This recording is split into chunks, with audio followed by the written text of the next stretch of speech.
Di sebuah kerajaan yang subur dan makmur, Prabu Tapa Agung merasa saatnya tiba untuk melepaskan tahtanya yang sudah lama ia pegang. Usia yang telah melampaui masa kejayaannya mengharuskannya mencari penerus yang pantas.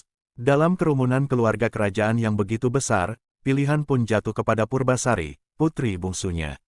Prabu Tapa Agung menunjuk Purbasari, putri bungsunya, sebagai penerusnya. "Aku sudah terlalu tua, saatnya aku turun dari tahta," kata Prabu Tapa. Purbasari memiliki seorang kakak bernama Purbararang, yang tidak setuju dengan keputusan ayah mereka. "Aku adalah putri sulung, seharusnya ayah memilihku sebagai penggantinya," gerutu Purbararang pada tunangannya, yang bernama Indrajaya.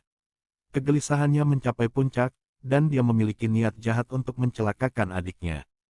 Purbararang mencari seorang nenek sihir untuk mengutuk Purbasari. Nenek sihir itu mengutuk Purbasari sehingga kulitnya tiba-tiba menjadi berwarna hitam bercak.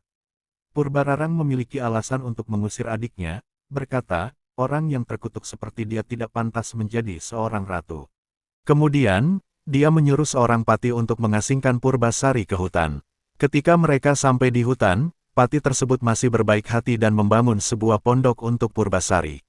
Ia memberi nasihat pada Purbasari, "Tetaplah kuat, putri. Cobaan ini pasti akan berakhir, dan Tuhan pasti akan selalu bersamamu." "Terima kasih, Paman," ujar Purbasari. Selama di hutan, Purbasari memiliki banyak teman, terutama hewan-hewan yang selalu setia padanya. Salah satunya adalah seekor kera berbulu hitam yang misterius. Lutung Kasarung selalu menghibur Purbasari dengan mengambilkan bunga indah dan buah-buahan bersama teman-temannya. Pada malam bulan purnama, Lutung Kasarung melakukan sesuatu yang aneh. Dia berjalan ke tempat yang sepi dan bermeditasi. Dia sedang memohon sesuatu kepada dewata. Ini menunjukkan bahwa Lutung Kasarung bukanlah makhluk biasa. Tidak lama kemudian, tanah di dekatnya retak, dan sebuah telaga kecil terbentuk, dengan air yang sangat jernih. Airnya mengandung obat yang sangat harum. Keesokan harinya, Lutung Kasarung menemui Purbasari dan memintanya untuk mandi di telaga tersebut.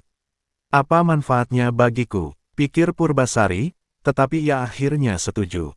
Tak lama setelah dia berendam, sesuatu ajaib terjadi pada kulitnya. Kulitnya menjadi bersih seperti semula, dan Purbasari kembali cantik. Purbasari sangat terkejut dan bahagia ketika melihat refleksinya di telaga tersebut. Di istana, Purbararang memutuskan untuk mencari adiknya di hutan.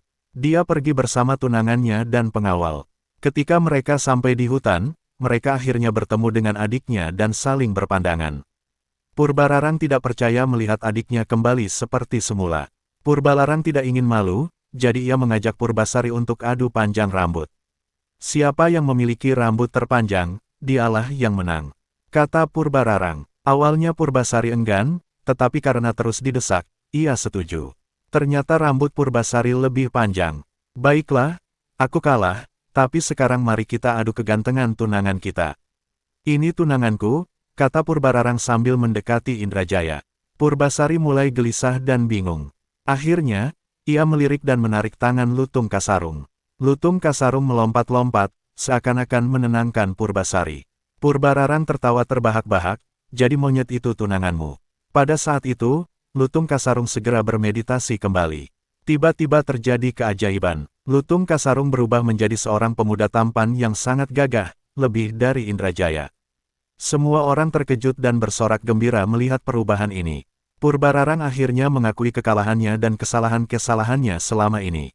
Dia meminta maaf kepada adiknya dan memohon agar tidak dihukum. Purbasari yang baik hati memaafkan mereka. Setelah itu, mereka semua kembali ke istana.